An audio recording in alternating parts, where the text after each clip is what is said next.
In 1939, T.S. Eliot published a children's poetry book about cats titled Old Possum's Book of Practical Cats. Many companies had wanted to adapt the book into a film, but the rights were eventually given to Andrew Lloyd Webber for a West End musical adaptation. The musical, titled Cats, premiered in 1981, was a success and ended up making the jump to Broadway in 1983. It won both Olivier and Tony Awards, including Best Musical for both, and would go on to have one of the longest runs on both the West End and Broadway. Cats had been in talks for an animated film in the 90s, but plans fell through as Amblin Entertainment, the studio who had the rights, went under. In 1997, the stage version was filmed at the Adelphi Theatre, the cast consisting of various actors from previous and then present productions. The film was released on VHS in 1998 and became the definitive version of the musical for people who grew up watching it. For many, a fully filmed musical was unnecessary, for the same reason that we don't need a Legally Blonde or Hamilton movie, as having a film version allowed those who would have never had the chance to see it in the first place to watch it over and over and over again. The idea that Cats would ever need a full Chicago or cabaret style of film never crossed people's minds. In 2011, the film rights to Les Mis were sold and filming for the musical began in March 2012, with Tom Hooper chosen to direct. The film was released in December of that year and had audience stunned, as Hooper decided that the best way to ensure an Oscar was to have the singing recorded live, something that Academy voters loved and ate up, causing it to win 3 of its 8 nominations. All it cost was risking almost every actor's vocal cords being permanently damaged. In May 2016, Tom Hooper was officially announced to be the director of the film adaptation of Cats. Hooper decided to stick with the same idea he had with Les Mis, having the singers perform live and then have the music recorded afterwards. He also allowed the singers to ignore the tempo of the original songs whenever they wanted to. For Why These Things Are Bad, go watch the Sideways videos on Why These Things Are Bad. Hooper also decided that he wasn't going to use the classic makeup and costumes for the show, or any for that matter, instead opting for CGI realistic cats that worked the CGI artist to the bone, and gained them a ton of blame for anything wrong with the film. From the first trailer, audiences had already decided that the movie was doomed, as it caused everyone, except for me, to become horrified by the CGI monstrosity that was being put to film. I get that it doesn't look good, I just have such a high uncanny valley filter that I don't even know what will affect it. And yeah, it was a box office and critical bomb. No one likes this movie, and it created an ungodly amount of review videos on YouTube that you couldn't escape from for a month after the movie came out. While critics enjoyed tearing the movie apart, general audiences did see the film, most of which with the intention of making fun of it. Or they were just major Swifties. The main criticisms of the film were the CGI and the weak plot, and while a lot of discussion has surrounded this film, the one thing that struck me as the most disappointing as a fan of the musical were the cats. Not just the way they look, but how they are as characters. If you're unfamiliar with cats, there's this assumption that the cats aren't really individual characters, that they're more all just one nebulous cat, and that can't be further from the truth. Every single cat is meant to have an individual personality, and that includes the background cats. While some bits of a characterization changed based on different productions, the core stays the same. Obviously, Hooper changed things in the script to attempt to format it to film. It didn't work. But what's worse is how off-base almost every character is from their core. Despite the fact that the movie has been out for longer than Dean Winchester's been dead from tetanus, there hasn't been a whole lot of discussion on how it is as an adaptation. Most just harp on the CGI and how it's all some weird fever dream, rather than how it treated the characters when it adapted them. And you know what that means? I gotta do it now. I can't go over every cat or every detail of this movie, but I'll be sticking to the ones that I feel are the most egregious or are just really frustrating. I also want to use their missteps with the characters to explain how they failed this show in other ways, and not just because the CGI is awful. Fans of the stage show, eat your heart out, and everyone who just likes to hate on this movie, enjoy someone being 4 years late to the party. Who will it be? Munkustrap is the one least screwed over in this adaptation. Robbie Fairchild did a great job, and if he wanted to come back for a theater production, it would be amazing. He has respect for all the cats, he stops them from getting out of line, he's welcoming, he explains every aspect of the Jellicle Ball, and he does it in a way that feels like he loves and respects all the Jellicles. I love his relationship with Victoria. It's different than it is in the show, but I still like it. In terms of story, pretty much the only thing that doesn't happen is that he is supposed to fight Macavity after he kidnaps Old Deuteronomy. But they cut that out in favor of drugging everyone for some reason. But truly, I do only have one problem with Munkustrap in this version, and it's not as a character himself where the problem is, but his relationship with another character. So raise your hand if you've only seen the 2019 film. Great. Of those that raised their hands, how many of you didn't look up anything about the characters? Okay. Did you guys know that Munkustrap and Rum Tum Tugger are brothers? Yeah, there is nothing in the 2019 film that conveys that. The closest you get is that Munkustrap kind of plays along with Jenny's digs at Tugger. Do you think he just got neutered? Because those notes are like, oh. You know. So, pretty much every relationship in the stage show is left up to audience interpretation, which is why you get some people who think Demeter and Bombalurina are dating and others who think they're sisters. For most productions, Tugger and Munkustrap being brothers is more of an implied thing, but it's also one of the few things that people will confirm about cats. Like, I don't know if there's some giant book with the backstories of all the cats in it, and all the actors just sign a contract not to reveal anything when they get the role, but if there is, I will break into Andrew Lloyd Webber's house and steal it. No one reveals anything about their cats' backstories that aren't just their own personal headcanons. But this is the one thing that they will confirm and talk about. Originally, it was just the UK productions that played it up, but by the time of the Broadway revival, Tugger is explicitly calling Munkustrap his brother during his number. But even in the 98 version, where they never explicitly state that they're related, you can just see it. Tugger acts like an annoying younger brother to Munkustrap throughout the whole show, and this is an insane thing to notice because these actors are not related. They even smile the same when Old Deuteronomy arrives. When you don't make Munkustrap playing annoyed older brother to Tugger, he ends up extending it to some of the other Jellicles, which sometimes feels weird when he's doing it to the ones that are meant to be the same age as him. Speaking of Old Deuteronomy, did you know that Tugger and Munkustrap are Old Deuteronomy's kids? Probably the fuck not! When you cut out certain parts of the musical like they did, you don't get to see Munkustrap trying to show Old Deuteronomy that he can keep the Jellicles together. He doesn't have as much stress in this version, and I don't think it's fully conveyed that he's meant to be their leader. Sometimes you get it, but other times it just feels like he's one of the only Jellicles willing to explain things to Victoria and not be a dick. You do get him showing some affection to Old Deuteronomy, which could indicate that he's her son, but all the cats do the touching stuff, so it doesn't feel all that different from the other cats' reaction to her. But I think that this shows how the connection between all the cats doesn't feel fully there in this movie. They don't feel like a community. In the show, the cats typically don't sing whole songs about themselves.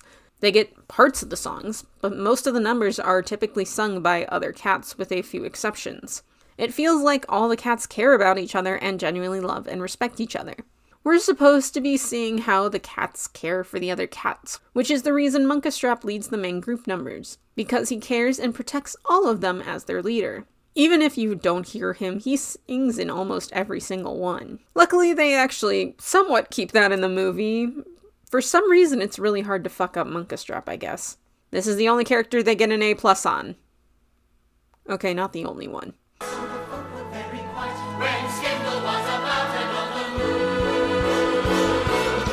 I really hate this version of Skimbleshanks.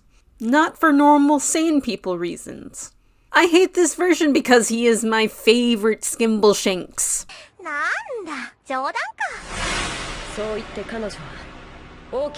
Do you know how embarrassing that is to say? My favorite version of this character is in the 2019 film that was a horrible adaptation and was a complete and total bomb. Like I said, Robbie Fairchild is a great Munkustrap, but he's not my favorite Munkustrap. Stephen McRae, however... Stephen McRae should legally be qualified as insane. The man is a world-class ballet and tap dancer, and if you ever want to see how good he is, look up his rendition as the Mad Hatter in the Alice in Wonderland ballet. I will admit, I know almost nothing about tap. I did ballet my whole life. But your legs are doing completely different things for both styles, and Stephen McRae isn't just doing ballet in tap shoes, he is switching back and forth between the two dance styles constantly. I used to die after one ballet number on a good day. This man is killing his legs every night for weeks on end.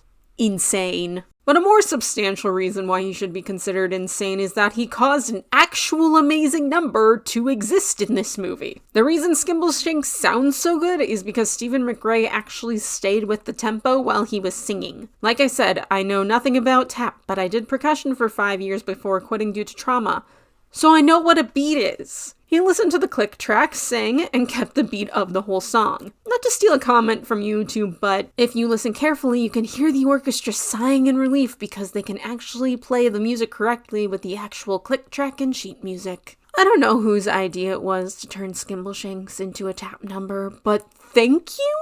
And thank you for casting Stephen McRae. Getting to Skimbleshanks gives me the biggest burst of energy every time I watched this movie.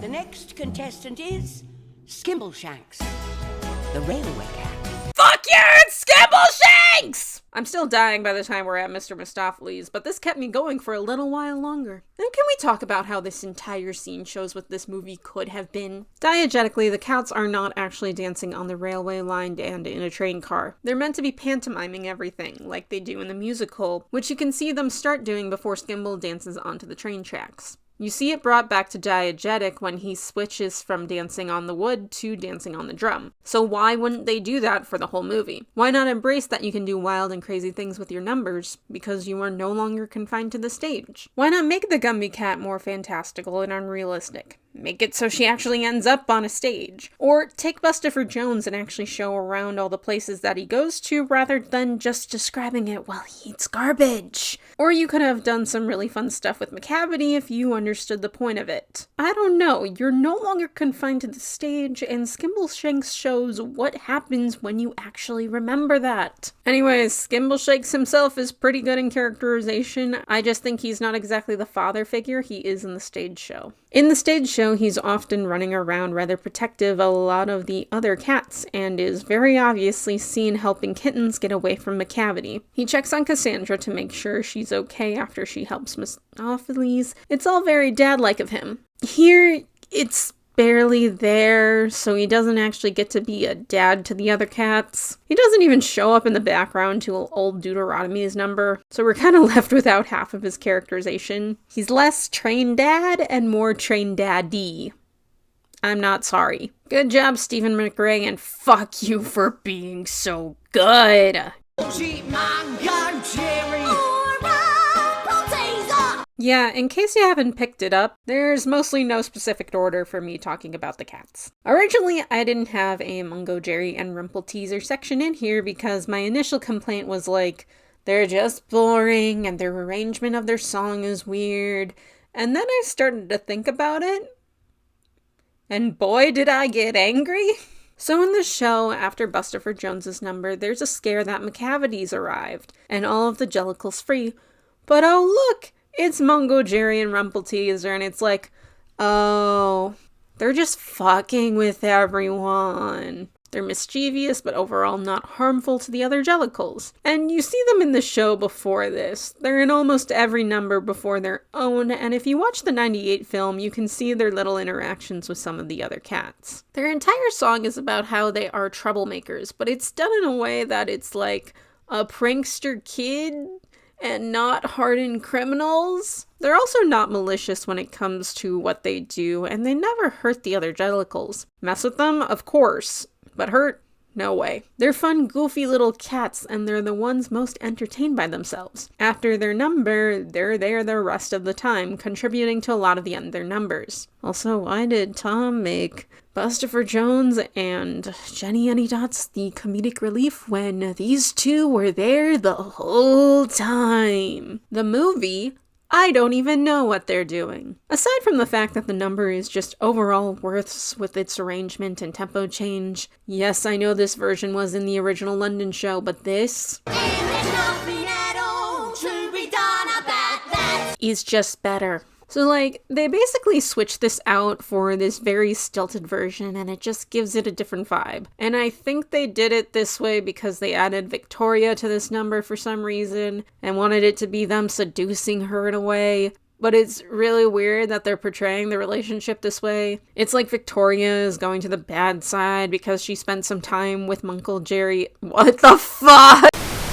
It's like Victoria is going to the bad side because she spent some time with Rumpleteazer and Mungojerrie, like they're the cats on the wrong side of the tracks. But then after the number, they're just part of the Jellicles, with there being no consequences, despite it being implied that it would be bad if Munkustrap found out that Victoria was with them.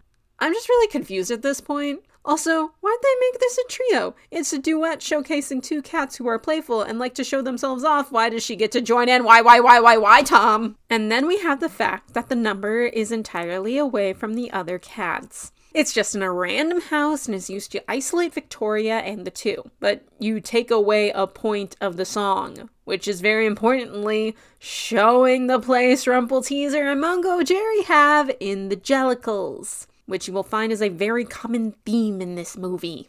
They are the troublemakers, the ones only amused by their antics, which you can tell by the fact that no one but them sings their song aside from the full ensemble coming in at the end. No one likes their antics, but they're still a part of the Jellicles and they care about them, which is why they get away with their antics in the show. In the movie, it's like an implied secret that they're the troublemakers, despite the fact that they're ready to smash open a window within the first 5 minutes of the movie. And then they make Jennyanydots team up with Macavity because one line in the song makes a mention of it, which ignores the fact that it's more implying that they're just agents of chaos and not actually working for Macavity. They're not literally working for him, Tomothy, which you would know because they mentioned the character Grittlebone as another agent of Macavity, and Grittlebone is an in-universe fictional character. Although that's hotly debated within the Cats fandom. I'm pretty sure that's what the musical is saying, given that it's supposed to be a scene where Gus is putting on a performance from his youth. And then after the scene where they help drug the other Jellicles, they're all,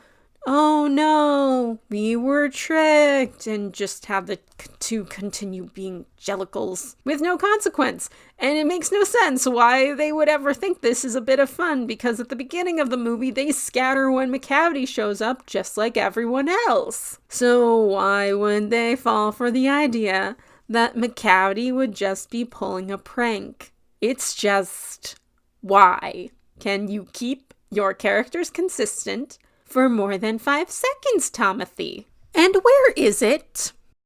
Where is it? Where is it? Casting requirements for each cat varies throughout the show. Some of them need to be strong singers, but not required to be versed in 3 different dance styles. Other requires more dance skills, but it's not a loss if they don't sing as well. Example, Grizabella needs to be an amazing singer, but doesn't do much dancing. Versus Mistoffelees, who only has a handful of singing lines in most productions and instead is used to show off dancing, especially during his number. Mungojerrie and Rumpleteazer need to be good singers, dancers, and acrobats. A couple of the numbers in Cats have a well-known choreography that just sticks in your brain. Gumby Cat has the tap break, Mistoffelees has his 24 footes, Rum Tum Tugger's got that. Here it is for Mungojerrie and Rumpleteazer.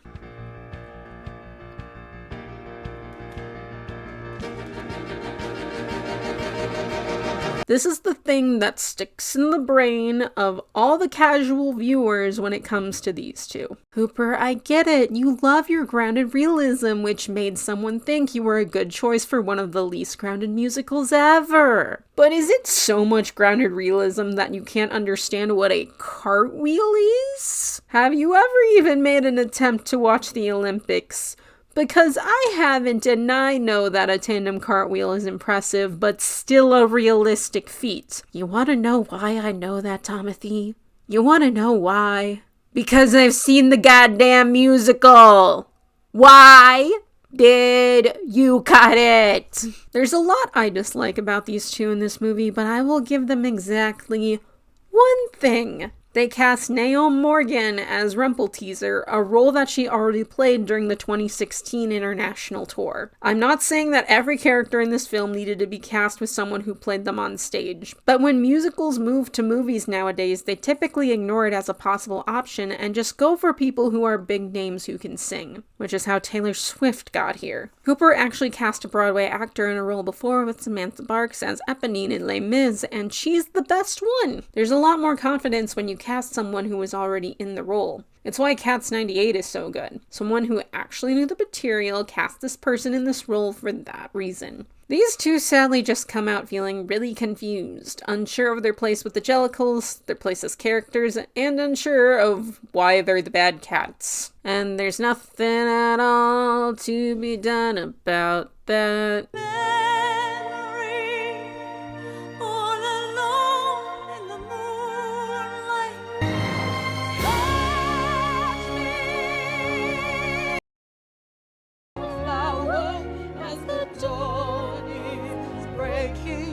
Timothy, can you read? Grizabella is pretty close to the stage version in terms of how she's portrayed, but it's really annoying how they just always make it Victoria reacting to her and how it all has to revolve around this one stupid cat. Anyways. The biggest problem is her relationship to the other Jellicles. There is nothing really concrete, but the Jellicles' reactions can be split into two groups. Cats that know why they shun her, and cats that don't.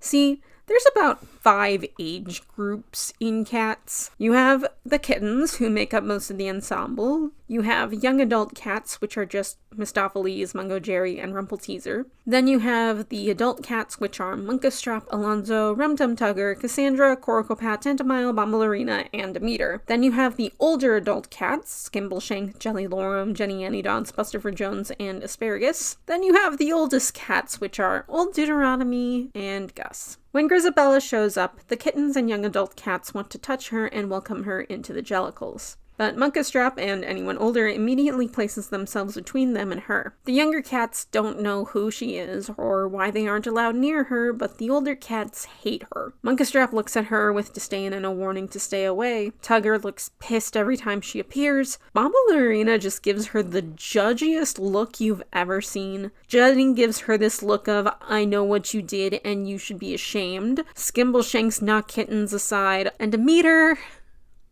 We'll get to Demeter. And the implication for a lot of people for what Grizabella did has pretty much just been she went with Macavity, which the film outright states. She used to be the star of the windmill. Then she went with Macavity. But the thing is that it can't just be that. There has to be something more here. Because there are other Jellicles that have histories with Macavity, and they don't get the same treatment that Grizabella does. So whatever Grizabella did, it's more personal than just going off with Macavity. Like everything with cats, there are theories. Probably the most popular is that she was one of Old Deuteronomy's mates and had kids with him, but abandoned them when she left with Macavity, and it's more the act of abandoning her kids that make the Jellicles reject her rather than anything about Macavity. But aside from Grizabella's implied backstory, one thing that's very apparent in the stage show is that Old Deuteronomy cannot be the one to welcome Grizabella back to the Jellicles. He may be the leader, but just because he would accept her doesn't mean that the rest of the Jellicles would, nor would they be happy if she was chosen for the Heaviside layer. Everyone else needs to touch her first to accept her back. So why in the movie did they have Old Deuteronomy be the first to touch her after memory? Why, Timothy? Why? You already fucked up the story just basing it around the moment where Victoria touches her, and you didn't even bother actually doing that. Probably because you actually fucked it up halfway through the song, but maybe you could have chosen literally any other cat then. You also miss the point when you have everyone watch Grizabella right from the get-go. Watch any other version of Memory and pay attention to the background because all the actors are not looking at her. They slowly start to turn back to her as the song goes on, showing that they're all slowly coming back to her side. 2019, they all just stare at her. They also start moving towards her at the halfway point of the song. Literally, they're all 1 second away from touching her. You can feel the hesitation in the stage show when Grizabella falls, and none of the cats are really sure what to do. And there's even a hesitation from Victoria at the end, as she isn't sure if she's allowed to go for the touch, as every other time someone has held her back. But they let her, and all that hesitation breaks. There is never any hesitation in this version because you see them all going towards her and then stop once Victoria touches her. Victoria's touch is supposed to break that tension, not add to it, Timothy. What stage show did you watch before this? Because I don't think you watched any. For when they reach the scene of crime, Macavity's not there. Jellicle cats have moonlit eyes. I think Demeter is probably one of the most screwed over characters in this whole movie. And not just because she doesn't get to duet with Swift or Macavity. Don't worry, she's next. Just because she is on the side so much that I have to keep the fan wiki open to try and remember which one is her in the film. Because the cats almost all look the same, and they don't do a good job of making the ensemble cats look distinct. Look, I admit, I can't tell the difference between some of the ensemble cats in stage productions. Which one is Tumbler Brutus and which one is Play-Doh? I won't know till the partner danced with Victoria halfway through, and even then, I'm probably wrong. But the thing is, you can tell Demeter apart in the show. She's, important and very distinct. Demeter is very paranoid and doesn't always participate in the big group numbers. You see this in the 98 version of the Rum Tum Tugger. While most of the cats are dancing around and freaking out over Tugger, a couple of other cats are not. The older cats are off to the side, being put off by all this rock and roll and hip thrusting. You got Munkustrap, who's just annoyed that his brother is upstaging the ball, with Alonzo kind of playing follow the leader there. You got Mistoffelees, who... The Rum Tum Tugger is a terrible bore. We'll get to that. And then you have Demeter. Demeter is very clearly having some kind of PTSD flashback or paranoid moment here and finds Tugger annoying. It shows that Demeter doesn't like a vain cat like Tugger and that she rarely takes part in something like Tugger's number. This is why I'm not a big fan of productions where they just make her fawn over Tugger like everyone else. I think it takes away some of her characterization. That also being said, why is Demeter like this? Why does she have some very obvious trauma? One of the things that Demeter does in the show is warn the others whenever there is a sign of Macavity. One of the few canon things we know about this show is that Demeter had some kind of sexual past with Macavity. She eventually left him and is with the Jellicles now. We don't know everything that went down, but it's clear that whatever it was, it left her emotionally scarred and very paranoid, which also affects her relationship with Grizabella. Watch her throughout any number where Grizabella appears. The best way I can describe this look is, we were both hurt by him, but you hurt me as well.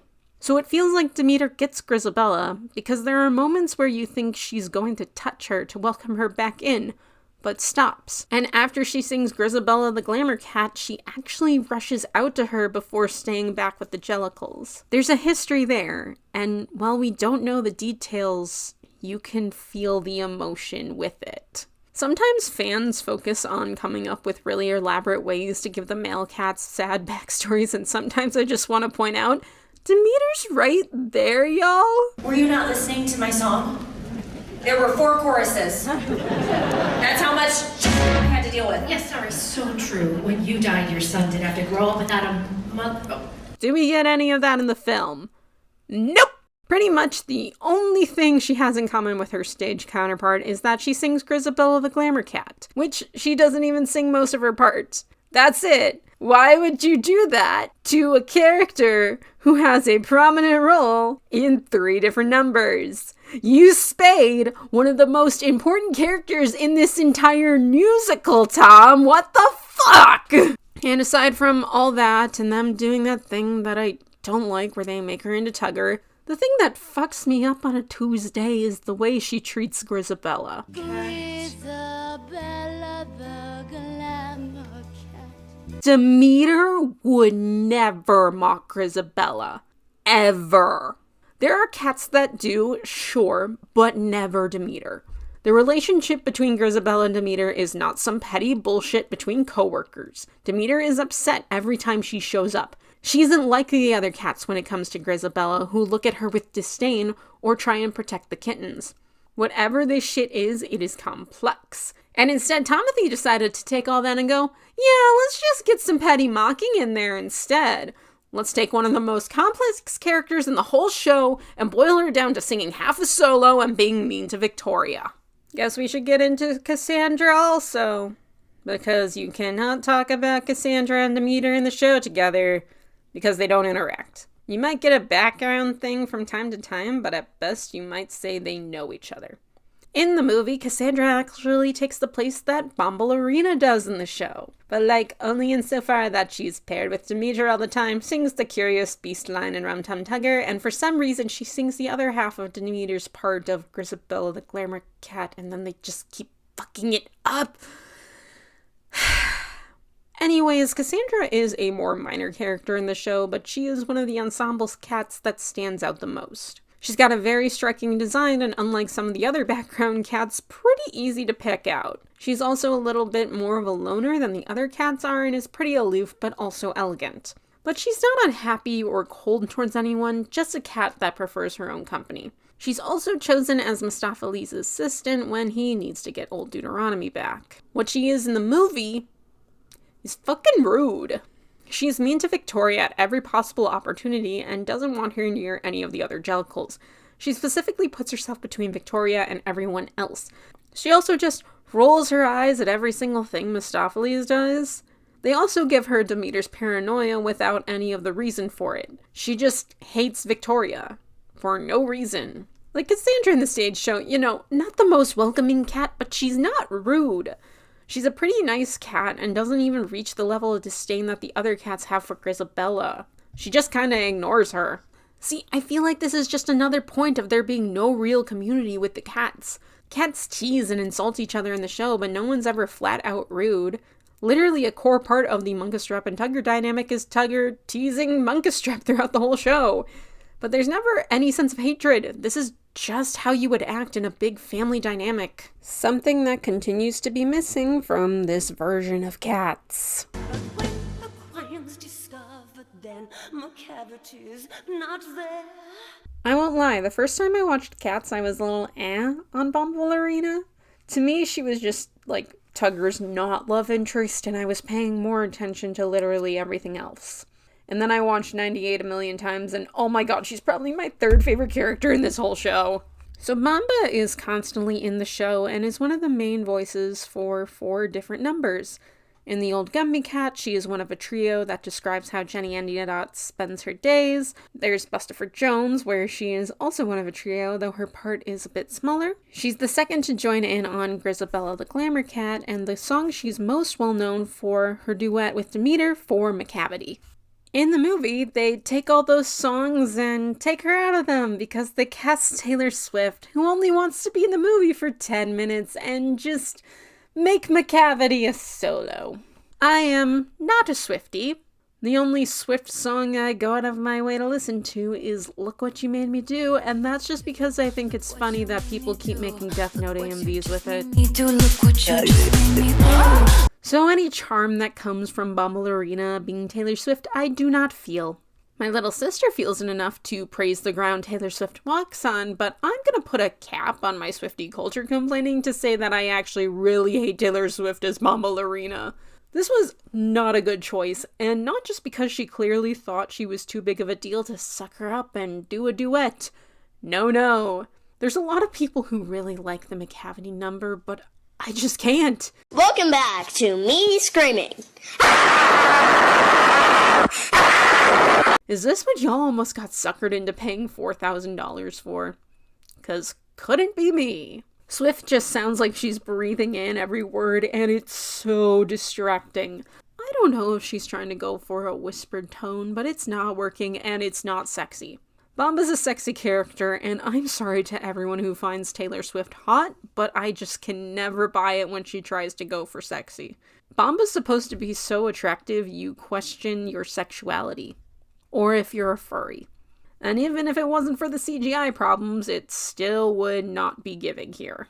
Back to show Bomba, because just the number of songs she sings in does not a character make. It just shows how little love you're giving her when she only has a 5-minute cameo. Despite her not having too much spotlight on herself, it's so easy to tell her characterization.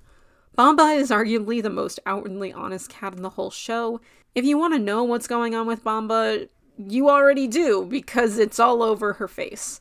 She is not good at hiding what she thinks of everything around her. Other than the Macavity number, the thing that most people know Bomba for is being Tugger's love interest, which is not really the case. She calls him a curious beast, and they dance, and she tries to get him to notice her, but Tugger's like, No. and there's some stuff in there, like they get partnered up for a few of the partner dances, but this is pretty much it. Their flirtation will get carried over to every show and is one of the few romances you see textually. Subtextually, we'll get there. But the thing is, Macavity and her one line with Tugger, that's not the main thing I remember about her. The thing I love about her is her relationship with Demeter. The two are close throughout the whole show, and we never get any confirmation on what their relationship is. We do know that Demeter seeks out comfort in Bomba anytime Grizabella appears, and Bomba is just so protective of her, and they get real close. And Bomba just stares at her like this sometimes. Look, I get the sisters theory, I really do, but no one looks at their sister like that. Sisters? We're close.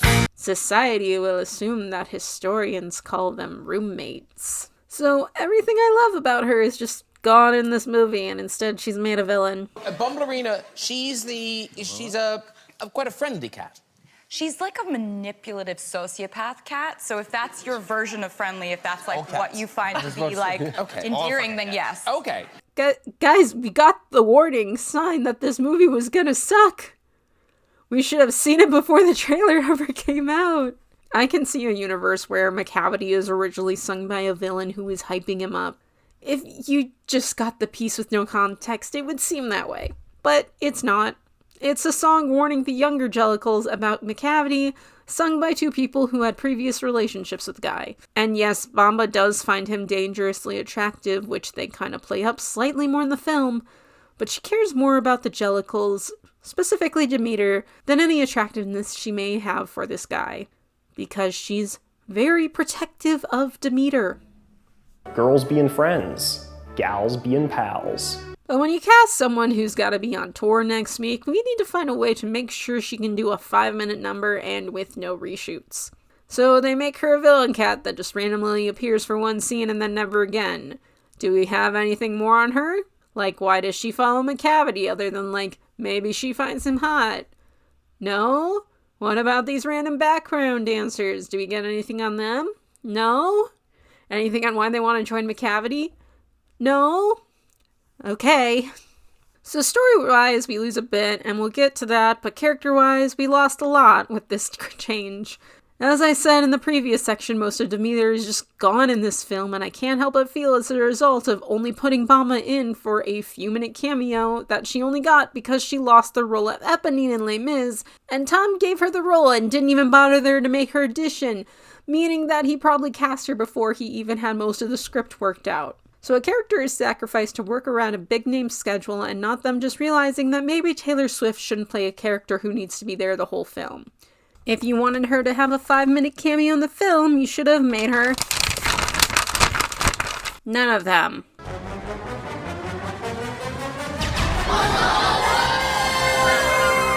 Yes, Macavity's a ginger cat and they made Idris Elba look naked. I'm aware, let's move on. Macavity in the show is not the villain.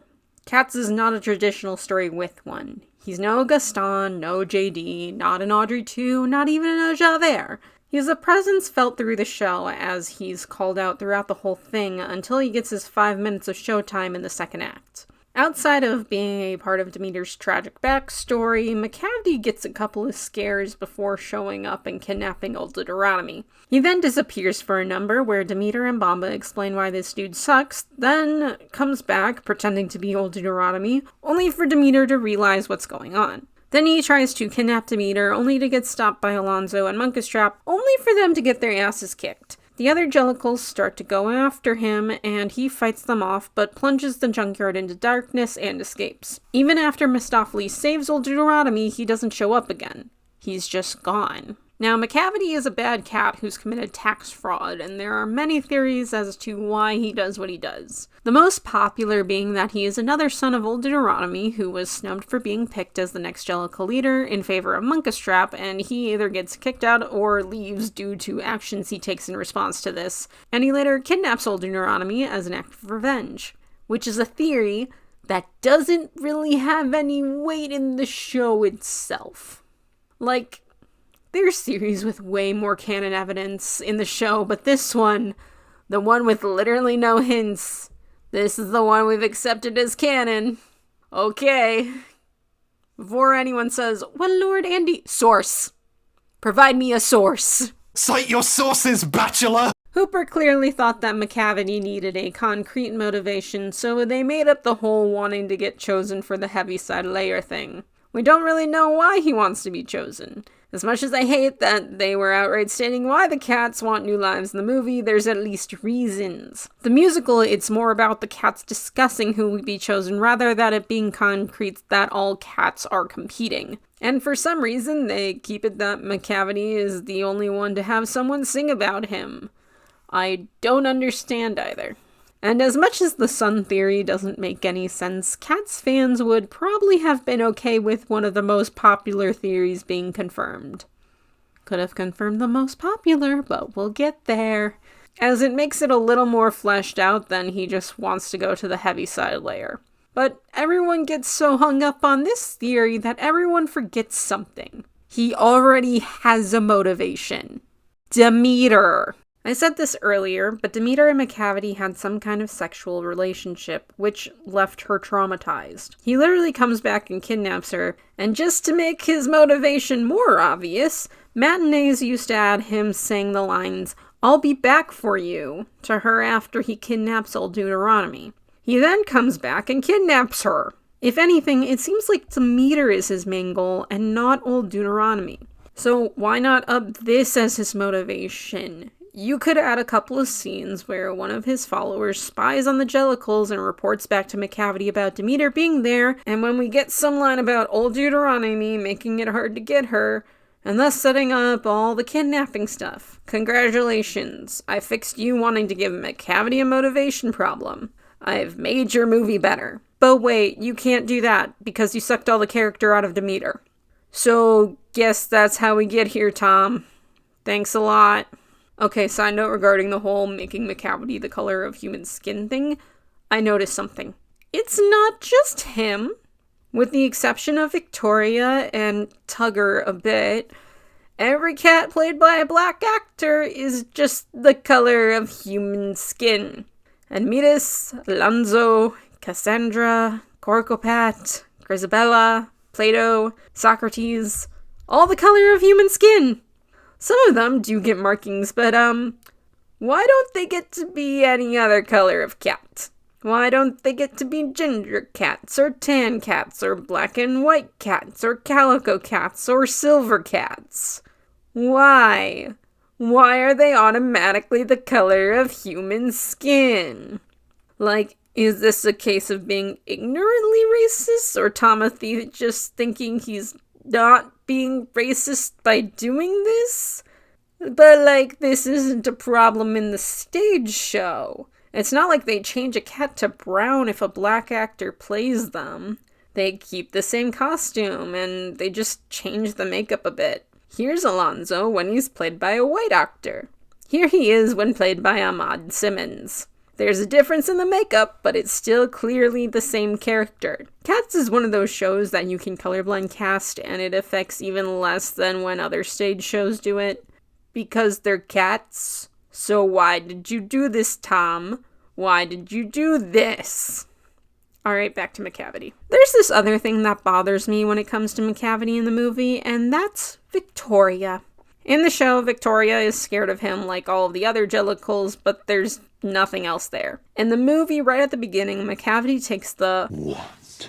from Jellicle Songs for Jellicle Cats as he observes the Jellicles. Macavity is familiar with the Jellicles, which makes it seem like this what is in reaction to Victoria being with them. And then he talks to Victoria at the end of the song about how he's clearly going to be the Jellicle choice, and then they never speak again for the rest of the movie. So the first reaction and the scene that follows makes it seem like he's going to enact his plan now because Victoria has shown up. Maybe she accidentally leads him to where the Jellicles are hiding. Nope. He already has Mungojerrie and Rumpleteazer for that. Maybe he offers her something in exchange for her help. Nope. No other interaction. So you've added a protagonist to your movie and added an overall villain. But it doesn't work because you don't really have them interact at all, nor do you actually give them reasons to be enemies. There's not even a parallel thing like they did with Darth Maul and Ahsoka. It just objectively doesn't make any sense. And Macavity fails at being a threatening villain not because he's petty now, but because of how much he's shown on screen. One of the things that makes Macavity work in the stage show is that he's a presence, but you never see him more than a few minutes. That's the whole point. Barely seeing him makes it so you can leave it up to imagination of how horrible he is. So him having only a few moments in the stage show isn't a bug, it's a good thing. But showing him every 5 seconds doesn't really add anything. He just becomes a dude. He's not much of a mystery cat after all of that. To drop in for a drink at the Drones. I'm gonna be honest, Bustopher Jones is my least favorite song in Cats. If I had to cut one, I'd pick this one. And Growl Tiger. I actively hate Growl Tiger. Because, while all the other cats you at least see throughout the rest of the show, Bustopher just shows up, does his number, and leaves. The number, if anything, is better for characterizing the other cats. We see that Jenny's got a massive crush on him. Jelly and all the other Jellicles have a lot of respect for him, but I kind of love what this does for Bombalurina's characterization. Just because she is obviously pretending that she thinks this guy is awesome, but you can see it just based on her opening line that to her, Bustopher is that one male musician your mom is obsessed with and you just don't see the appeal of. Hi, Rick Springfield, if you're watching. And while there is a lot if you watch those cats' reactions to him, my favorites are Mistoffelees' interactions. It's just so cute. A lot of fans think that the two are probably related, not just because they're both tuxedo cats, but just the way Mistoffelees follows him around on stage during the number. Obviously, all the other cats respect him, but Mistoffelees gets a lot more familiar with him. He gets kind of playful, pulls on his tail. He seems very proud to be related to him in a way that's familial, and most people assume that's his uncle. Some people say dad, but more fans prefer the former. One thing you get from some of the cat songs is what kind of owners they have, and with Bustopher's you get the impression that he's owned by a rich family. That's why he's got kind of a more astute air, and when he's talking about food, it's all clearly stuff from an upper crust restaurant. It's also seen as something good that he's fat. The cats want to actually be like him. They want to be able to get amazing food whenever they want and not have to hunt for it or just want some of the good stuff. Well, there's maybe one physical gag with the weight, the rest of the time they keep it respectful. We don't get any of that from Bustopher Jones in the film. Yeah, James Corden, bad improv. This is bad if you don't know the musical. But if you've seen the movie, you don't have to think for very long about the comparisons and why it's just horrible for this character. They make him eat garbage. He's a cat from a rich family. Why would he need to eat from the trash? They go into his house. You could have had a feast all lined up if you're gonna make as many food jokes as you clearly want to make. You don't need to make the most posh character in the whole show eat from trash. He also spits in Victoria's face at one point, and there's really no point to it other than to make a, man, aren't fat people gross joke? All the little character moments from the other cats are also taken away. You can tell that Munkustrap respects him, but you lose the little moment where he salutes him. We get nothing between him and Mistoffelees, and Bomba's just gone from this whole number. And Jennyanydots. Oh no, look what the cat dragged in. No. Now, I don't want to see James Corden and Rebel Wilson flirt. Girl, you can do better. But man, does it take away from both of their characterizations. Speaking of which... Oh boy, oh boy, oh boy, was this one of the biggest miscasts of the whole movie. Like, as much as James Corden sucks, I think if you gave him proper direction, he could have actually pulled off Bustopher Jones. I've seen Into the Woods. I know he can be good and play a character I respect, unlike who he is in real life. But Rebel Wilson is just straight up a comedic actress. I haven't watched her entire filmography, but every time I've seen her in something, it's been a comedy, so I have no way of telling if she can actually play a serious role. Especially since a lot of the characterization in this is just another case of, man, aren't fat people gross? So every cat in the musical is described with 3 words to help guide actors for building their characters. Munkustraps are integrity, dignity, and discipline. Jelly Lorums are practical, busy, and cheery. And Victorias are young, inhibited, and inquisitive. Jennies are motherly, controlling, and contented. Well, you did get controlling. And that's about it. Jenny is supposed to be one of the older cats. Like, if Skimbleshanks is the dad of the cats, then Jennyanydots is the mom. She takes care of the other jellicles and dotes on them. She's also meant to be overly mothering with the mice, trying to train them. The type of cat this song is supposed to be about is the kind of cat that sleeps all day and then for some reason gets the zest for life at 3 a.m. while you're trying to sleep. That's what the costume change is meant to represent. She goes from a lazy napping cat to a cat hard at work, not from a normal cat to a show cat. She's protective of the other cats, and based on ensemble time, she's pretty close with Jelly Lorum. Ain't getting none of that in this one. I feel like I don't need to explain it. They turn this kind, motherly figure into a diva spotlight cog of a joke. Yeah, she eats cockroach people. I'm horrified. I'm actually not. I don't even feel uncomfortable. After you see someone build a totem pole out of people, nothing is disturbing. I could care less about that, and more about the fact that this is just Fat Amy all over again. I wish I could tell if Rebel had range, because she doesn't seem to be given the chance to move beyond her role in Pitch Perfect. I want to know if she could actually pull off a character like Jenny, but I don't even know if she's aware of what this character is supposed to be like. I don't know if any actor in the film is aware of what the original stage show was like. Okay, I think Robbie might, but that's about it. I really can't say any more about Jennyanydots. The problems with her are so obvious that it's basically not even fun to talk about. Also, she's gone for like 80% of the film. Let's move on to my boy. Jason Derulo doesn't care for a cuddle, so I leap on your lap in the middle of your story, 'cause there's nothing I enjoy like a horrible mother. Outside of going off on the miscasting of this movie, Tugger is probably the only character in Cats I actually have a strong opinion on who plays him. Portrayal of Tugger varies, but the one thing to keep in mind is to have fun and be sexy. And that swagger, which is why you get such a strong opinion from everyone about Tugger portrayals. And as good as many of the other portrayals are, no one, and I repeat, no one does it like John Partridge. I've never seen a cat stand that doesn't have him at the top of their Tugger list, and there's a reason for that. Following up that performance is really hard, especially in terms of sex appeal and swagger. And to be honest, I don't think anyone's ever quite gotten the swagger right. Rum Tum Tugger needs to be so hot that people question if they're attracted to men, and whether they're furries, and he's got that down.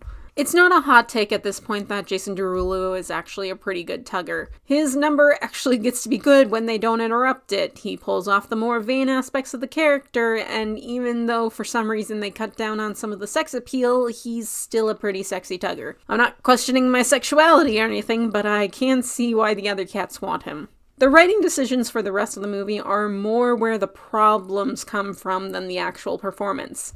The problems begin in Tugger's number, actually. Now, the whole point of Tugger's number is that he is a cat that wants the opposite of whatever's given to him. He only likes what he finds for himself, the implication being that he wants what he can't have, and only goes after someone if they don't pursue him first. So why, throughout half the number, is he pursuing Victoria? Tugger, he indulges cats when they want him, but it's very quick and he drops them pretty much right after. But he's never actually the pursuer. Even the most forward flirtation with Bombalurina, she goes to him and basically tries to get him to flirt back the whole time, but Like what I find for myself. No.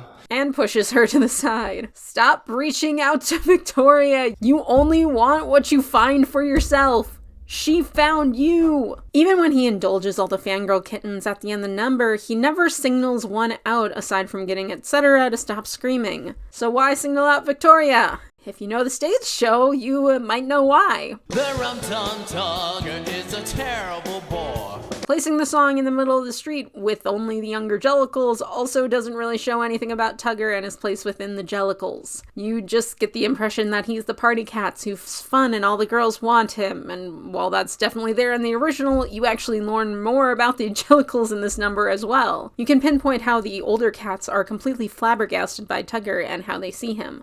One thing I do like about the revival choreography is Skimble running around like an overprotective dad to everyone that's into Tugger.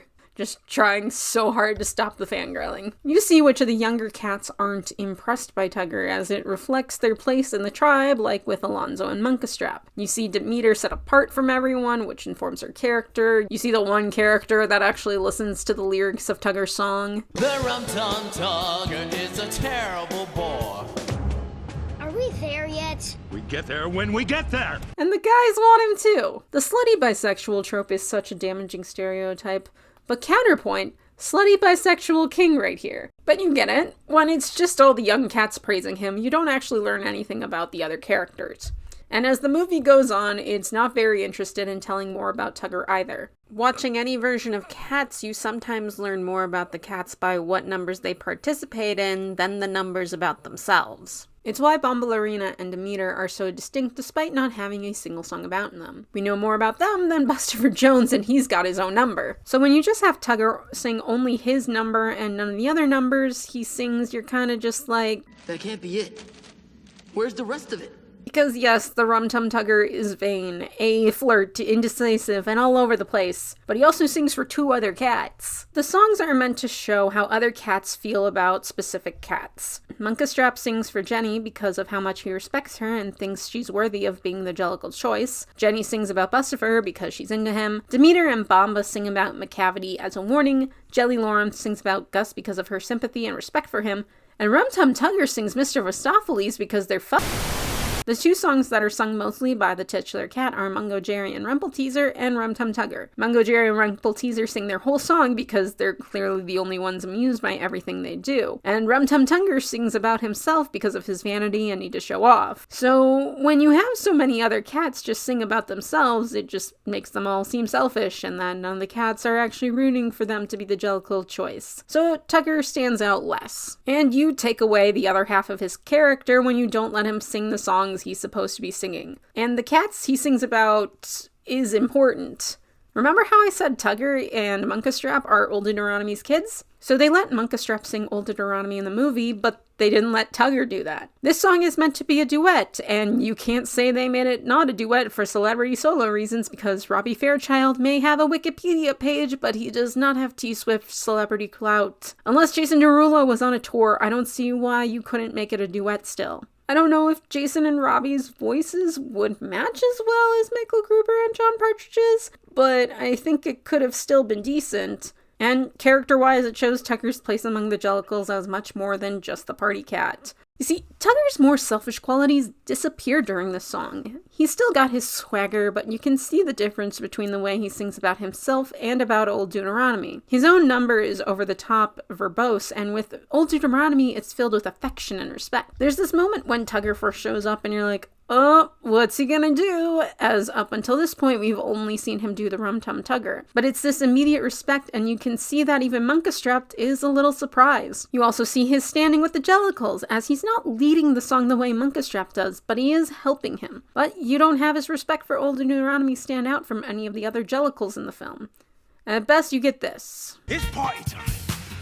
With your permission, of course. But that doesn't do anything to add to Tugger as a character or make him stand out from any of the other Jellicles. And then we get to magical Mr. Mistoffelees. Now, out of universe, the reason that Tugger sings Mr. Mistoffelees is because the choreography is so tiring, it actively makes it really hard for the dancer to sing. But how we get to a point where Tugger sings the number isn't actually there in the movie. Like I said, Munkustrap and Macavity fight, and after, Munkustrap is hurt, as well as a bunch of other jellicles, and they have no idea what to do. So Tugger comes forward and is like, my boy Mistoffelees, we've got him. He's a magical cat. He sings and praises the fuck out of Mistoffelees, and it's really the first time in the show Tugger comes forward and, somewhat leads the jellicles. And there's never this air of, oh shit, how's Tugger gonna fuck it up? There's enough trust to know that Tugger's got it handled. Look at Munkustrap in the background, trusting his baby brother to not do anything to ruin this moment. But in the movie, the fight doesn't happen.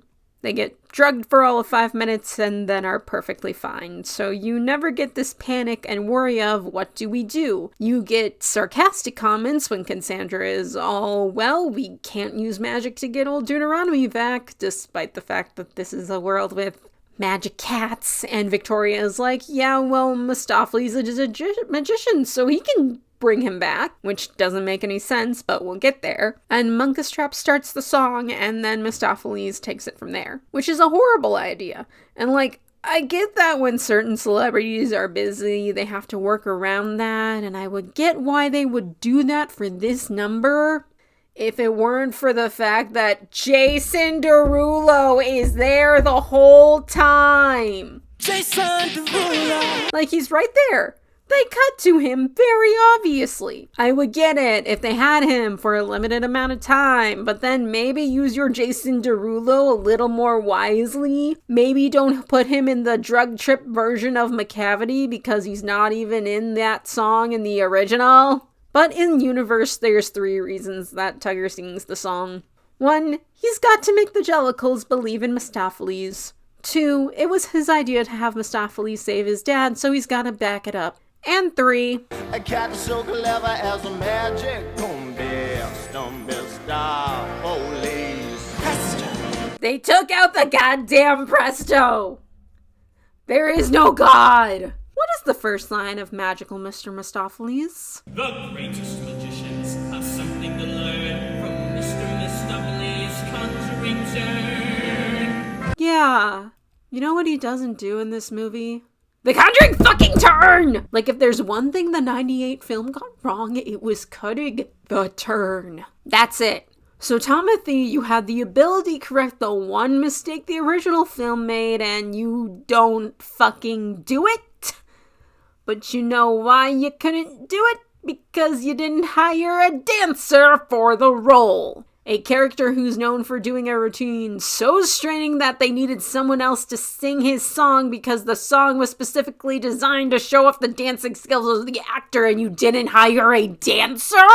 And the craziest thing is, they hire professional ballet dancers for Munkustrap and Victoria, so what was stopping you from doing it for Mistoffelees? Apparently, Laurie Davidson didn't have much singing or dancing experience, but auditioned anyway, and was actually upset because it went bad. Tom Hooper saw his audition, and instead of thinking, we needed a dancer for this role, let's look at someone else, he instead just rewrote Mr. Mistoffelees to not be a dancer. And it's why would you do that for the musical best known for dancing, Timothy? Cats is often regarded as one of the hardest productions to perform due to how much dancing there is. Specifically for the almost 10-minute Jellicle Ball, which is all dancing and no singing. The only members of the cast that don't need to be at the peak of dancing experience are Grizabella and Old Deuteronomy. The rest all need to be dancers, which makes everything Timothy decided even worse since Mistoffelees only now dances during the mating dance for less than 5 minutes and it's not even that good of dancing. I don't know what script or projection Timothy watched, but I have no idea how he came to the conclusion for Mistoffelees' characterization. I think he might have just listened to Nobody Shyer and didn't pay attention to anything else. He just made him shy and awkward. Which is really funny because if you watch the show, that's not Misto at all. Mistoffelees is one of the most expressive characters in the whole show, and while he is quiet, you still get a lot of characterization from him. You can also tell he's a bit more important in terms of the Jellicles just by the fact that he's actually at the forefront for dancing in a lot of numbers, but also because of how close he is to Munkustrap throughout the whole show. He also is clearly friends with a lot of the other Jellicles. He dances in groups of 2 and 3 and is often seen whispering with the other cats when he's not in the forefront. The thing about Mistoffelees is that there's stage Mistoffelees and there's chorus Mistoffelees. A lot of fans think that Mistoffelees puts on a bit more of a stage persona when he's actually performing, so maybe it's his stage persona that's getting described. And then you remember that it's Tugger singing the song. So a lot of this is just Mistoffelees from Tugger's perspective. It actually makes a lot of sense that he sees Mistoffelees this way. Mistoffelees being one of the only cats in his number that doesn't go out of his way to fawn over him. Of course this is what Tugger would think of him. Mistoffelees is much more awkward and shy and not in any way confident in himself. And having him sing his final number makes it even worse because now he's fumbling through the whole thing and you're left questioning why anyone would believe in his ability to save Old Deuteronomy. The weak voice doesn't help, especially when you compare it to the power ballad that is Tugger's voice in any version. He is quiet, he is small, he is black, from the ears to the tip of his tail. He is quiet, he is small, he is black, from his ears to the tip of his tail. He is quiet, he is small, he is black, from his ears to the tip of his tail. He is quiet, he is small, he is black, from his ears to the tip of his tail. I'm quiet and small, I am black, from my ears to the tip of my tail. He is quiet, he is small, he is black, from his ears to the tip of his tail. Which one do you believe in? Or just want to listen to on Spotify? It's actually not a surprise in the show that Mistoffelees can do magic. We see him do small bits of magic here and there throughout the show, like him opening the trunk for Jenny or using light to bring attention to Grizabella. So it's not that they need to build up Mistoffelees' confidence, but about building up the Jellicle's confidence that he can do it. I'm guessing that they haven't seen him do a lot of it, but they know. So it's just about, can he do the big thing though? In the movie, it just kind of comes out of nowhere that Mistoffelees knows magic. Like, he's got the magic hat, but there's nothing in there that can't be explained away with everyday magician magic. So Victoria's suggestion that he could suddenly make Deuteronomy appear doesn't hold up, although it explains why she can't actually sing the whole piece the way Tugger can, despite it being her idea, because how is she supposed to be confident in something that she's not even sure exists? Now seems like the perfect time to get into the romantic subplot. I hate my life. Cats actually doesn't have any. Yes, there are romantic pairings, and it does get very horny, but most of the romances are rather quick, and none of the actual plot is designated to those romances. The closest you get is the mating dance at the Jellicle Ball, which is when Victoria does a sensual dance with a male cat in the middle of everyone before they all make a cuddle pile. Who Victoria dances with varies from production to production. For most of the first 20 years of Cat's existence, it was Tumble Brutus, and then the 98 film came out and paired Victoria with Plato, and while there are still variations, most replica productions pretty much followed the 98 film. Other cats that have danced with Victoria include Pouncival, Carbuckety, Alonzo, and Mistoffelees. So them being a couple doesn't 100% come out of nowhere, but Hooper's decision to make them a couple probably is less influenced by the off chance that he caught a production that paired them up during the dance, and is instead more likely due to their dance in Invitation to the Jellicle Ball. Victoria dances a solo, then Misto comes over and the two do a brief dance together while Mistoffelees sings. And while they have a few background interactions in the 98 film, there's not a lot after that. At least that would indicate that they're a couple. Unless the mating dance happens between them, which is incredibly rare, especially in modern productions. And if that's the case, then he's already nerfed the couple by cutting out that dance sequence and replacing it with awkward flirting. Instead, you have Munkustrap dance with her, which he will continue to do so throughout the whole movie. And I'm gonna say something that's weird if you've seen the show, and I swear this only applies to the movie version. But it feels like, if we follow the logic of dance, that the film is putting just as much weight to set up Munkustrap and Victoria as it does Mistoffelees and Victoria. Not super out there, but they dance a lot more together and actually dance well, plus the actors just seem to have way more chemistry than Victoria does with Mistoffelees. And I wouldn't actually want them together in any version, but it would make more sense than the two of them, and I'm gonna say it now, Demeter and Munkustrap in some stage productions. I'm sorry, those two don't make any sense to me, and I'm done being silent about it. Storyline-wise, Mistoffelees and Victoria is the most vanilla, cookie-cutter, boring thing I've seen in a while. And I had to watch 2012 Ninja Turtles. Because, there's normally a reason that a couple likes each other in movies. We see why their personalities work together, or are forced together for dumb reason, but it really is just Mistoffelees finds her pretty at first sight, and I guess that's justification enough to want them together. Yeah, he saves her from a dog at one point, but they never should have been in that situation in the first place, and I already went over the weirdness that is about the whole Mungojerrie and Rumpleteazer situation.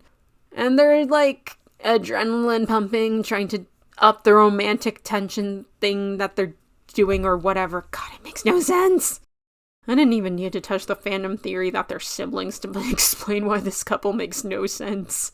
At this point, I think Tom Hooper just watched Invitation and proceeded to ignore everything else in the fucking stage show. And that's gotta be true. Because how else would you miss something so blatantly obvious about Mistoffelees that it is actually frustrating that it's not in the film?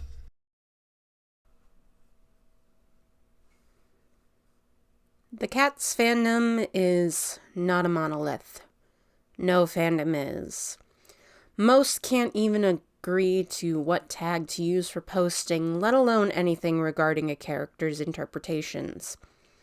But things in fandom do get extremely popular, and as a result, it's regarded as the default interpretation of the fandom. So that's not to say that every Cats fan is going to agree with what I'm about to say, but a lot do, and given that the Cats fandom likes to analyze every single version of the musical from the light subsurface and back, a lot do. A lot of fans, there's reasons for this. Okay? Mr. Mistoffelees is gay and fucking the Rum Tum Tugger, right? But he was gay. Why should I have to apologize? I saw gay, so I said gay. That ain't bullying. That's an astute observation. Okay, let me explain to y'all how I found out about this. I was watching Lindsay Ellis's video on Cats, completely unaware of anything that happens in Cats. And I get to this point. It is often played in the musical that Mistoffelees and Rum Tum Tugger have a little something going on. And I'm just like, wait, Cats has been gay the whole time? So I watched 98 Rum Tum Tugger and I'm like, I don't see it. I guess people can ship it based on this moment. The Rum Tum Tugger is a terrible bore. But I don't see how that's playing into it. And then I watched Mr. Mistoffelees. And it's just... oh. Tugger's just obsessed with this dude and he likes it. And it's just not because everyone thinks he and Tugger have got a little something going on. It's only 90% of the reason. During the Jellicle Ball sequence, when others very obviously partner up, Mistoffelees does not. All of his dances are also with other guys, and while 98 isn't at a point where it's implicitly romantic, it's still, fresh in people's brains. And every version of the Mistoffelees number has a rainbow involved at some point. The two biggest being the rainbow out of the cup from most of the original stage musicals, and the jacket from the revival, which lights up and changes to a variety of color during the dance numbers. Just peak heterosexuality right there. Some of the choreography in the movie is from the revival show, and while there is some stuff in it that I have some less than positive feelings about, you cannot deny that if you saw them dancing together in Rum Tum Tugger and how Misto is the only one that Tugger ever gives attention to in that song, you would not think there's something going on. Hell, Tyler Haynes and Ricky Ubeda had Tugger/Misto fan art in their dressing rooms. And this is just the stuff from the revival. One of the things that a lot of people might not know is that the 98 version of Cats actually cut more than just Growl Tiger. A few musical numbers were partially cut down, including Mr. Mistoffelees, which is why you don't get the Conjuring turn! Release the cut, Jacob Brent! I know you have the full thing! But there are a few productions online that use the original Gillian Lynn choreography, so you can still see the full number as it was originally intended, before someone decided to make it basically unwatchable in terms of choreography. Look, I am mostly okay with the revival choreography, but the Mistoffelees choreography actively makes me mad. Anyways, there is so much more dancing between Tugger and Mistoffelees during the Numbers original choreography. Stuff that is simple but rather couple-like. Tom Hooper really looked at all of this and said, yeah, that's our heterosexual love interest. The queerness is not a hot take to anyone except for whoever decided to make him the love interest for Victoria. I don't actually know if it was Tom Hooper's decision or some other higher-up, but I want to know what they were on to think straight when watching anything with Mr. Mistoffelees involved, and it actually, if anything, gets gayer after the film comes out. Not in response to the film or anything, US Tour 6 was just really gay for some reason. Pretty much every tour actor who played the two ships it and is playing into it. We get cat nuzzles, constant touching, and ass slaps on stage, as well as the actors TikTok posting this every day of the tour. Know which way to go. Will our love grow? Are you sincere? Yeah! Oh, I love you, right? Shit is catchy. Shit is very catchy. You're gonna have a rough 8 months. I'm sorry, bro. Sorry. I actually happen to like the song. I'm sorry. I like you. All I've ever been is a sexy young man with a tight body and a lot of feelings. But then I met you. I like your ears. Mine? Mm-hmm. Thank you. I like your response. Really? I used to cover them up, but, you know. Wait, is this fucking play about us? We're at a point where they're all of just 2 seconds from kissing and no one will be filming it.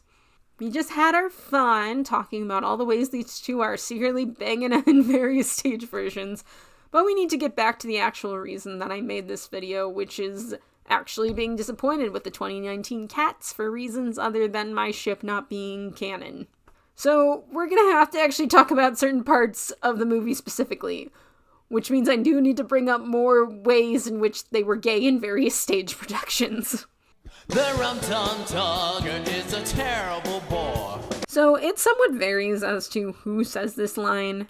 In the Broadway revival, it's Munkustrap and Alonzo, and it's very much played as the older brother and his best friend making fun of the little brother. But productions will do a combo of the two in Mistoffelees, with most just having Mistoffelees do it because 98 version. How he says it varies, but it's often played as this not very serious moment, often with Tugger expecting a compliment only to get dissed. Sometimes he continues, and other times he follows Mistoffelees.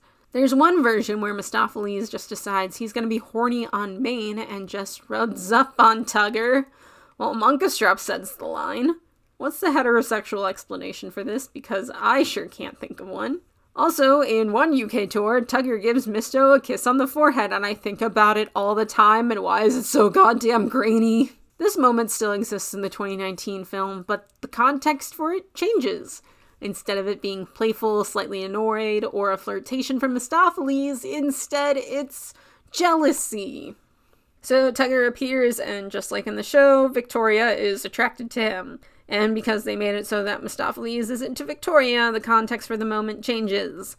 We gotta ensure people that he's saying this because he hates Tugger, and not for any non-heterosexual reasons. Also, buddy, Tugger's not the cat you should be worried about stealing your love interest. Now we get to Magical Mr. Mistoffelees, and boy do they kinda retroactively change some of the original context for this song, don't they? Every Tuggoffelees shipper looking at Munkustrap doing a head tilt to Misto, like, I want that, and he'll Sistina going, don't worry, I got you. So this whole song is changed by just having Mistoffelees sing most of it instead of having someone else sing it. You know it's him trying to convince the Jellicles he is good rather than having someone who believes in him do it. It's way more shallow and awkward, but after the initial hype up from Munkustrap, the only other solo line that isn't sung by Mistoffelees is sung by Victoria. In the stage show, every solo moment of this song, aside from the productions where they let Mistoffelees sing part of it, and even then this is still true, is sung by Tugger, by retroactively making it Victoria who suggests that Mistoffelees do magic to bring old Deuteronomy back, has a solo moment that builds into the other cats believing in Mistoffelees, and have solo dance moments with him after he succeeds, you retroactively make all those same things that Tugger does in the show romantic without the need to think that hard about it. But that doesn't mean anyone likes this change. They took out what is for some one of their favorite parts of the musical. Even in other numbers, there's this queer undertone that a lot of fans feel, and not just when it comes to these two. But Mistoffelees has always felt like the most obvious one, and to have that erased because Tom Hooper isn't sure how to deal with it just proves he was not meant for this musical. And before anyone goes, well, Mistoffelees could be bisexual. That's not the point. The point is seeing queerness erased, something that happens all too often when a piece of media gets more and more corporate. And it sucks that this is what happens, especially when it's something that fans of the show love. It'd be one thing to ignore it, but to erase it is something that hurts even more. Because now it's just gone, and anyone who was queer that could have connected to it no longer gets to experience that, instead having it replaced with forced hetero subplots that don't add anything and instead drag the film down. Congrats, Tomothy. I hope it was worth it.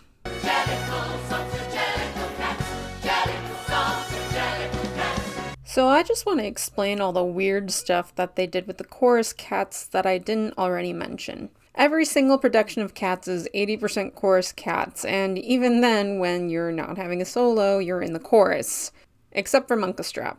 He is the Jellicle dad and stands out all the time. We stan. The thing about the chorus cats is that they all have names and are all meant to have distinct personalities. There's also a lot of variation as to what chorus cats will be used, and I'm pretty sure the only two that actually need to stay the same are Victoria and Jemima. Jemima is also referred to as syllabub in certain countries for reasons that aren't important, but the different name thing is also prominent with other chorus cats. For some reason, when the show made the jump from West End to Broadway, a few chorus cats had their names changed. Admetus became Plato, Carbuckety became Pouncival, and Bill Bailey became Dumble Brutus. And then there's the chorus cats who are actually the solo cats. Before a cat gets their solo, they're among all the ensemble cats, but they're not fully dressed in their character outfits. You can really see it with Tugger in the '98 film. Sometimes these cats are just the solo cats, but other times they're meant to be different characters. You see this with Plato/Admetus, as they're the actor that also plays Macavity. Is Plato just Macavity in disguise? No. They're different characters played by the same actor. Anyone who's watched Hamilton should understand this. Then there's the cats, where it started out as a stage cat, but then kind of morphed into being the character out of stage makeup. I guess that's the best way to put it. You have this with Mistoffelees/Quaxo. Originally, Quaxo is meant to be the chorus cat played by Mistoffelees' actor until the big solo, but most productions just have them be the same character instead. Anyways, because this is a movie and not a stage show, you don't need to have one actor play two characters. The chorus cats can all just be the chorus cats, and the solo cats can all just be the solo cats. You can also use as many chorus cats as you want, and you can have the cats with multiple names both appear. So if you can do that, why the fuck did you give these cats so little personality and physical distinctness that I have to keep the fan wiki open as I write this section? This is what Alonzo looks like in the stage show. He's a white and black cat with very specific markings. Got it? Good. Here's what he looks like in the movie. I have to use a picture because I keep losing track of which one is him. Alonzo is the second in command of the Jellicles, is extremely loyal to Munkustrap, basically his best friend, while still also having this rather flirty personality. In some shows he even ends up with Demeter. So, did you get any of that from this version of Alonzo? I'll answer it for you. No, you did not. You can't even tell which one he is half the time. I don't know if it's the lighting or the CGI, but these cats just blend into the background so much that sometimes I can't even see them. Look, I already said that sometimes it's hard to distinguish the chorus cats with less important roles, specifically the male ones if I'm being honest. I think they've done a much better job at making all the female cats stand out, and I don't know how that happened, but it's hard to pick out all the female cats as well now. You tell me where Jelly, Lorem, and Electra are right now. You can't. They look like every other cat. And I get that not every single chorus cat has a name. They actually have more chorus cats than cats that have names, but there's also all the extra swing cats that exist that you could have used the names of. So swing cats are cats that are played by the actors who are meant to understudy other roles. A lot of the chorus cats are this, but you actually have a lot of extra cats that can get used in various productions. You can use all those swing cats now if you wanted to, but you don't, because you don't care, fucking Tom!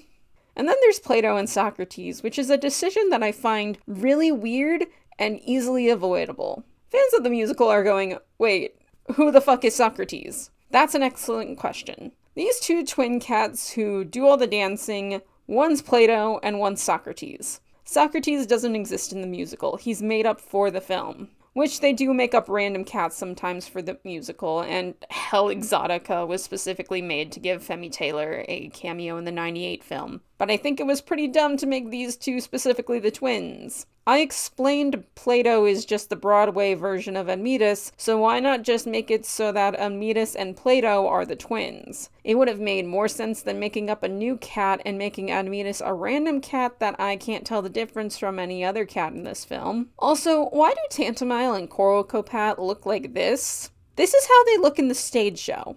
Now, changing the look, nothing wrong with that. Except for the fact that they made them completely separate and dropped the fact that they are twins. Also, they are meant to be psychic. Did you know that, Timothy? I knew that. I was channeling H-Bomb there and it did not go well. Fuck. Look, everyone has their favorite chorus cat with one line. I have a major fondness for Elektra, and I'm still mad at modern productions cutting out etc. Look at her, she's so cute. Why would you leave her out of anything? Even though I said you can use every single chorus cat, it doesn't mean you have to, nor does anyone expect you to. But you could at least take the time to remember that one of the biggest appeals of cats is that every cat has a personality and distinctness, not just the ones in the forefront. That's what makes it work.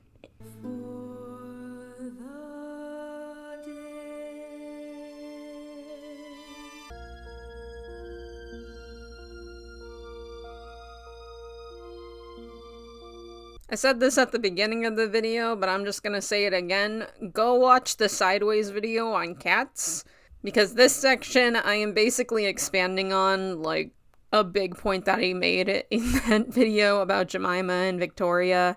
If you don't want to go watch it now, watch it after. He's really good, and I really wish he would upload videos again, but sadly, people kept stealing his content.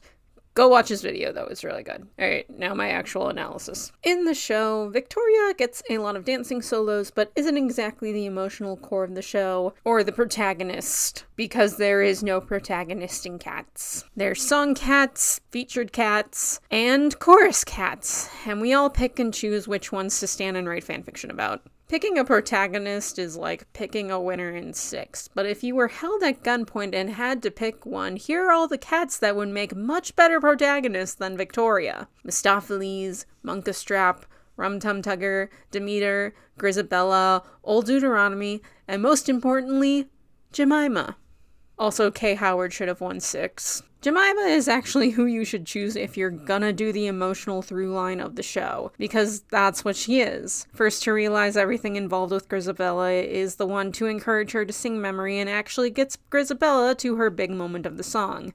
Victoria may end up being the first one to touch Grizabella, but the important thing isn't the touch itself, but that no one stops her from doing it. That's how you know that Grizabella's been accepted back to the Jellicles. Jemima could easily have touched Grizabella, but it's actually more powerful when another cat comes forward and does it, because it's about the community accepting her and not just one other cat. In the movie, Victoria takes everything that Jemima does and they relegate her to extra chorus cat. Yes, I know it's syllabub in the movie, but I am just gonna call her Jemima for simplicity's sake. The insane thing is that having Victoria take Jemima's spot might have been more thought out than just combining the characters, either on Hooper's part or more likely on the part of Weber. See, if you look into the history of how Cats was slowly figuring itself out through productions, Victoria and Jemima were actually going to be the same character. However, they were having trouble finding a dancer with the soprano voice they were going for, so they split the character into Jemima and Victoria.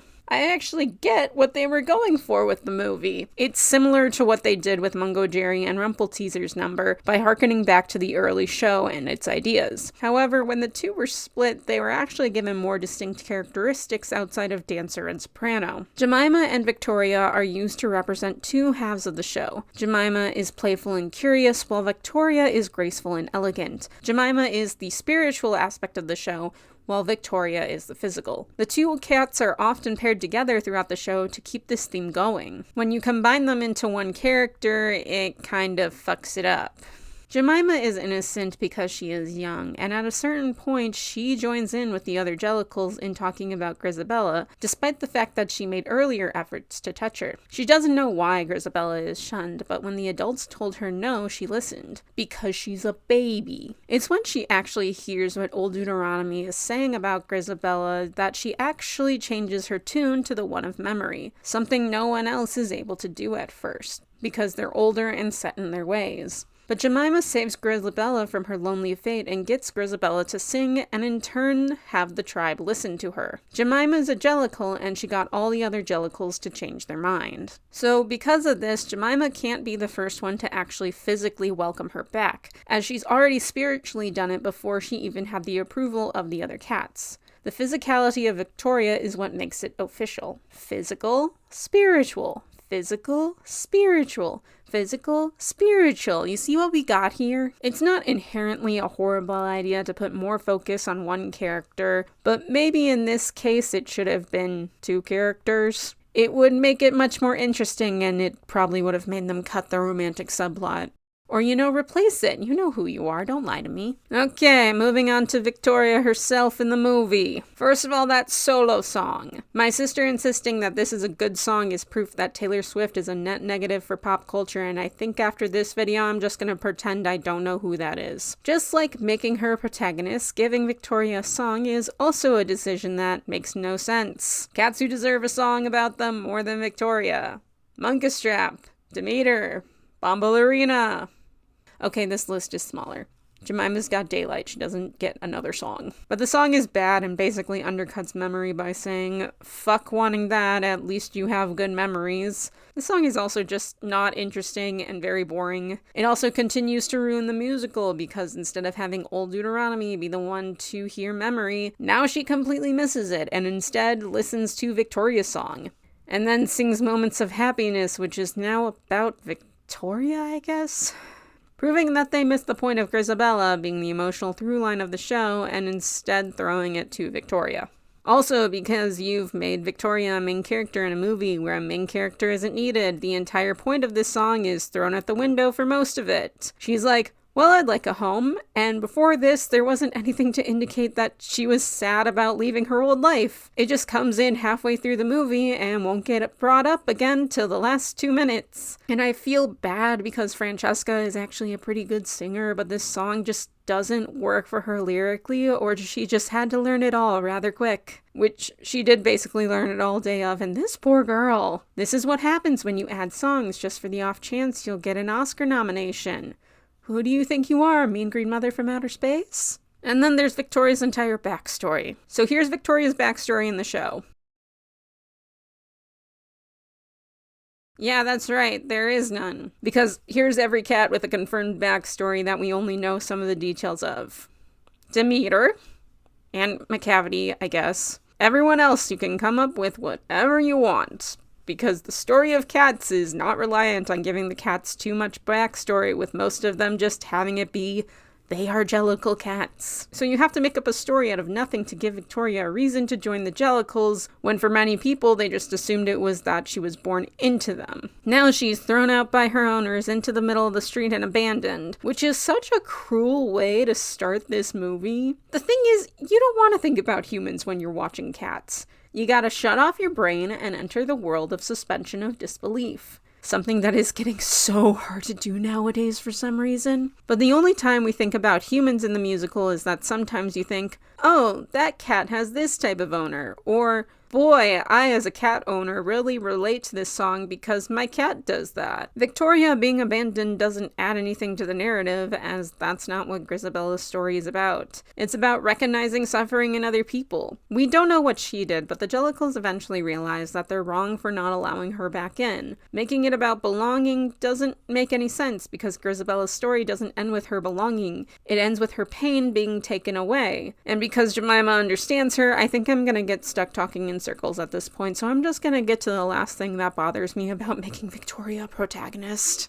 Hey Tom, where are all the other female characters? So in making Victoria the protagonist, you cut out so much from every other character, because everything in this film needs to be focused around Victoria. Every dance number, every song, so anything that was originally meant to have any kind of focus on another character automatically gets shifted to hers, which is why you lose the characterization for so many cats, especially the female ones. Demeter, Bombalurina, Electra, etc., Jellylorum, and Cassandra. All unique characters, and I can't even tell who most of them are half the time. And I bring up the female characters and not the male ones because most of the song cats are male and they don't get screwed over, at least in terms of screen presence, in this movie. Cats typically has almost an equal amount of male to female characters with a 4:5 ratio for most productions. Like, there's still issues, but it's fine. The film is trying really hard to make one female character the center of attention and give her all this backstory, which causes it to ignore every other female character in the show. Making Old Deuteronomy a woman did not suddenly make your film have more female representation than the stage show, because you cut out most of the rest of it, which means you cut out some of the most interesting characters in the whole show, and I will never be fucking over what they did to Demeter. Jesus fuck, Tomothy! You didn't need a protagonist for cats, even in terms of the explaining portion. Michael Gruber once described Munkustrap's role is to explain what the Jellicle Ball is to the kittens who are attending for the first time. Why not lean into that? Just focus more on the reactions the kittens have to things. Victoria would be included in this, so you don't lose her. Just don't make it focus around one character. People already pick who they think the protagonist is anyways. Don't get in the way of that. That's gonna fuck them up and make them hate the movie. Keep the ambiguity of the musical, and you remember why people like this musical in the first place.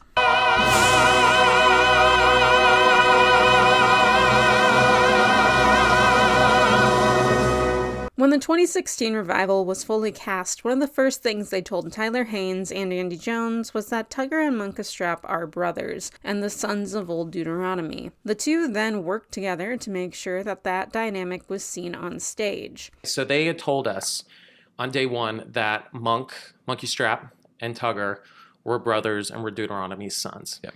And Monk was the chosen prince and Tugger was the rebel. All right, and Andy and I love him, he was great in the show, he's a great guy, but we kind of turned into our characters during rehearsals and previews. He's a little more diligent and consistent, and I'm just kind of can be a hurricane in rehearsals as far as just trying whatever and trying to get a reaction, and we really created a special relationship. And they did it so well that that dynamic is still apparent up till the latest US tour, when the two haven't played these parts for years, but their influence is still felt. But this basic day one thing, Hooper can't even put in the movie. So what made anybody think that he'd get any other bit of characterization right? And the thing is, fans really care about that. Yeah, you can watch cats over and over again for the spectacle, but that isn't what creates a fan base. It's not the reason that people want to go back to anything. Otherwise, shows like Spider-Man Turn Off the Dark and King Kong would have had much longer Broadway runs. People love the cats. They love these characters, from leads like Munkustrap to ensemble cats like Electra. I'm not in any other musical fandom, so correct me if I'm wrong on this.